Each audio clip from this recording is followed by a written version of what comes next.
Still ahead here on Al Jazeera, students in Bangladesh take to the streets in Dhaka, calling for justice following the death of 2 college fellows.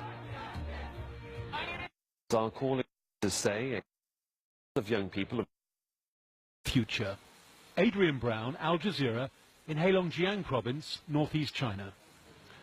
Now, the Bangladeshi government has closed all educational institutions for security as anger grows over the road deaths of 2 students. Thousands of young people have blocked streets across the capital Dhaka for a 5th day. Witnesses say a speeding bus hit and killed the 2 students on Sunday. Now, the protesters are calling for the arrest of the driver and better road safety measures. Tanvir Chowdhury is our correspondent and is following events for us from the Bangladeshi capital. I mean, is this protest by the students just about the deaths, Tanvir, or the general sort of law and order environment overall? I think it's an overall frustration. I mean, we have seen protests by the students over quota reform. That has not been accepted by the government. Many of the students were beaten up by the government party students.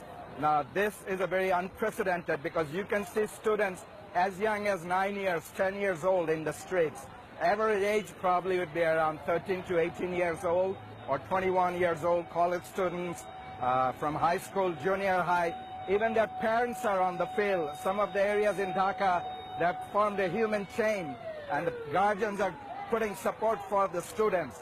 They want reform in the road safety. Bangladesh has a notorious road safety record.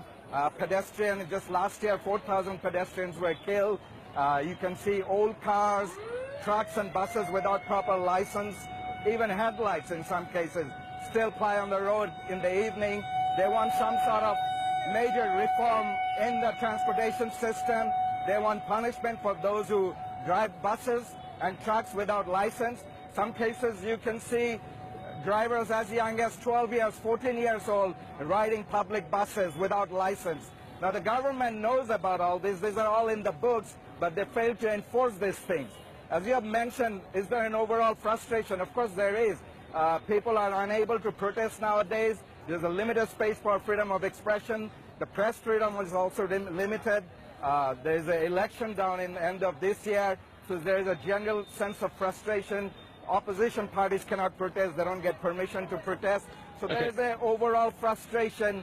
Otherwise, you wouldn't see this sort of unprecedented number of students in the street all across the country. Indeed. Just give us a sense then. I mean, behind you, obviously, lots of people have gathered. We can hear the police sirens or certainly emergency services sirens in the background. What is the atmosphere there like on Thursday? Okay, I'm in a place, this place is called Farmgate. It's one of the busiest intersections in the city. You don't see as much traffic.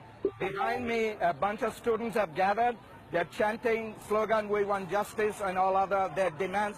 Now, they've blocked part of the intersection with a double-decker bus. I don't think you can see that on my right. And there's another double-decker bus on the left, the station there. So there's a massive traffic gridlock. Most of the people didn't come out. But this is just one part of the intersection in the city. There's several of them all across the city that are blocked like that. And the students are directing traffic. They're allowing emergency vehicles to cross through. They're checking driver's license of public buses and even private cars. That, do you have a valid driver's license? Why aren't you wearing seatbelt? You know, they're taking over the streets, you know, literally. And this movement probably will continue until most of the demands are not met. And there's going to be probably a political fallout, if not anything, out of this down the road. We shall see what happens as the day progresses. For the moment, Tanvir, thank you.